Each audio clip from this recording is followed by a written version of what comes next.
समुद्राच्या लाटांचा आवाज, हलकासा खारट वारा आणि मनात एक वेगळीच शांतता.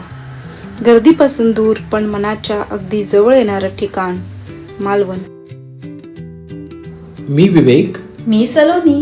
Welcome to our channel Savi tales. Let's explore together.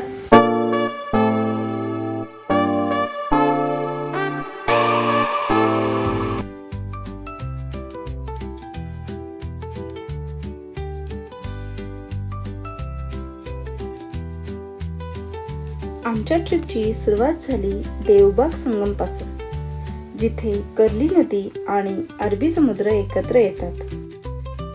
खरं सांगायचं तर इथे उभं राहिल्यावर एक वेगळीच शांतता जाणवते. एकीकडे अगदी शांत नदी आणि दुसरीकडे लाटांचा आवाज. मन अगदी शांत होऊन जातं.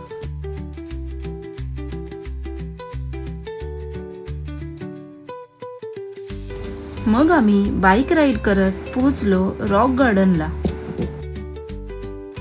आम्ही या ठिकाणी पावसाळ्याच्या दिवसात गेल्यामुळे अगदी सर्वच पर्यटनस्थळी खूपच तुरळक गर्दी पाहावयास मिळाली आणि त्यामुळेच आम्हाला या ठिकाणी अगदी शांत निवांत एकमेकांशी गप्पा मारता आल्या.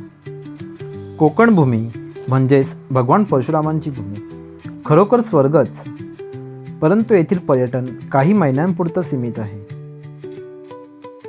आम्ही मात्र या ठिकाणी पावसाळ्याच्या सीझनमध्ये आलो होतो, जो की पर्यटनाच्या दृष्टीने अतिशय लॅक सीझन म्हटला जातो.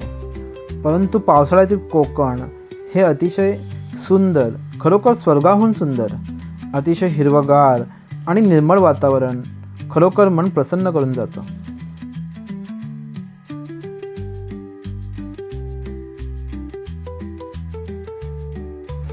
दुसऱ्या दिवसाची सुरुवात आम्ही एका मंदिरात जाऊन केली. त्यासाठी आम्ही पोचलो होतो दाभोळे गावात वसलेल्या पोखरबाव गणेश मंदिरात.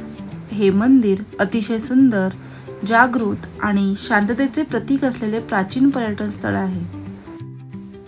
हे मंदिर पांडवकालीन असल्याचे मानले जाते. पूर्वी येथे एका लहान दगडात गणपतीची मूर्ती होती. येथील गुहेतून पाण्याचा झरा वाहतो म्हणून याला पोखरबाव म्हणजे पोखरलेली विहीर असे म्हणतात. श्री गणेशाचं दर्शन घेऊन झाल्यानंतर थोडंसं खाली उतरल्यावर आपल्या नजरेस पडतं इथे असलेलं सुंदर असं श्री महादेवाचं मंदिर.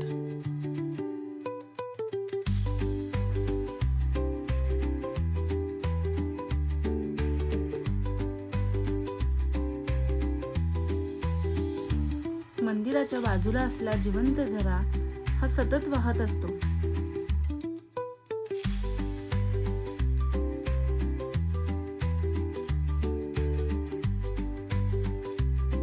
महादेवांचं दर्शन घेण्यासाठी आपल्याला हा ओढा पार करूनच जावं लागतं. या ठिकाणाचं अजून एक खास वैशिष्ट्य म्हणजे या ठिकाणी असलेली ही श्री महादेवांची मूर्ती, जी साधारणतः पाण्याच्या ओढ्यामध्ये स्थापन केलेली असते. परंतु पावसाळ्यात पाण्याचा प्रवाह जास्त असल्याकारणाने ही मूर्ती सध्या बाजूला करून ठेवण्यात आलेली होती.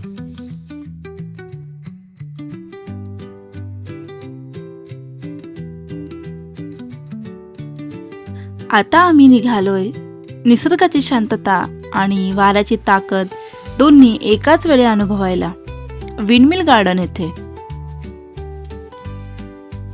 जे की सिंधुदुर्ग जिल्ह्यातील देवगड बीच जवळच्या टेकडीवर स्थित आहे.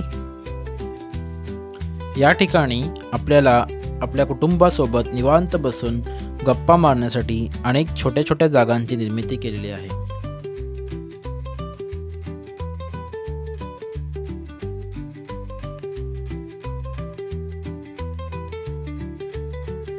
तसेच या ठिकाणी काही विविंग डेकची सुद्धा निर्मिती केलेली आहे. तिथून आपण देवगड समुद्र किनाऱ्याचा विहंगम दृश्य पाहू शकतो. आणि मग आम्ही आलो देवगड समुद्र किनारा पाहण्यासाठी.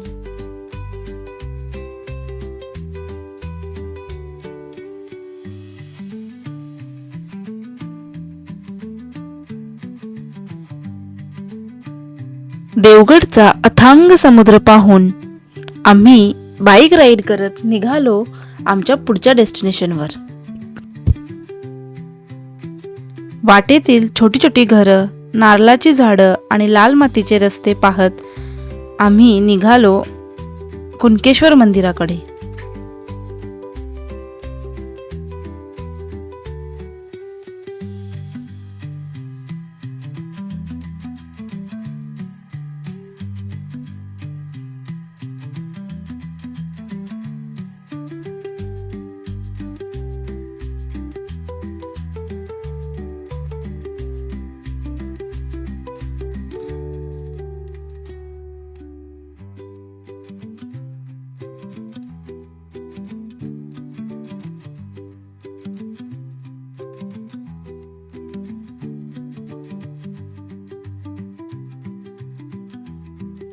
सिंधुदुर्ग जिल्ह्यातील देवगड तालुक्यात अरबी समुद्राच्या किनाऱ्यावर वसलेले कुणकेश्वर मंदिर हे अत्यंत प्राचीन आणि जागृत शिवस्थान आहे.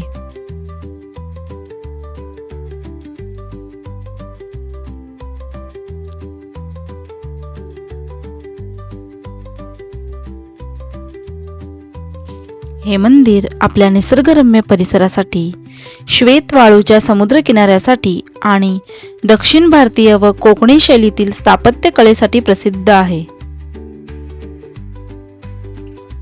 या मंदिराचा जीर्णोद्धार स्वतः छत्रपती शिवाजी महाराजांनी केला आहे अशी येथील स्थानिकांकडून माहिती मिळते.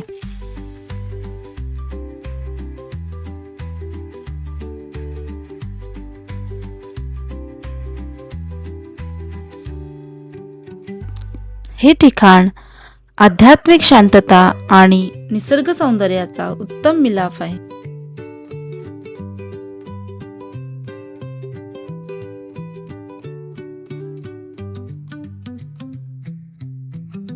कोकणातील हे समुद्रकिनारे अतिशय सुंदर आणि स्वच्छ आहेत. म्हणूनच आमच्या दुसऱ्या दिवसाची सांगता आम्ही देवबाग येथील समुद्रकिनाऱ्यावर केली, जिथे आम्ही निवांत गप्पा मारल्या आणि थोडीशी मस्तीसुद्धा केली. तिसऱ्या दिवशी आम्ही आमचा रिसॉर्ट ॲक्वालिना एक्सप्लोर केला, जिथे आम्ही गेले 2 दिवस मुक्कामास होतो. हा रिसॉर्ट देवबाग बीचला लागूनच असल्याने येथील प्रत्येक रूममधून आपल्याला सी व्ह्यू मिळतो.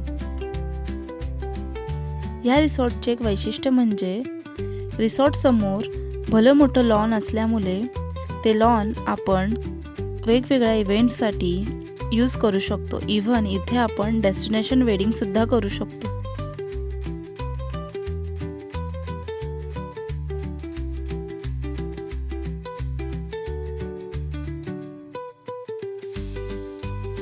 विशेष म्हणजे या रिसॉर्टचं आर्किटेक्चर प्लॅनिंग, इंटिरियर डिझायनिंग तसेच landscape designing Vishwakrut architects and designers यांनी केले आहे. आमची ही व्हिडिओ तुम्हाला आवडली असल्यास नक्की लाईक करा, शेअर करा, सबस्क्राईब करा.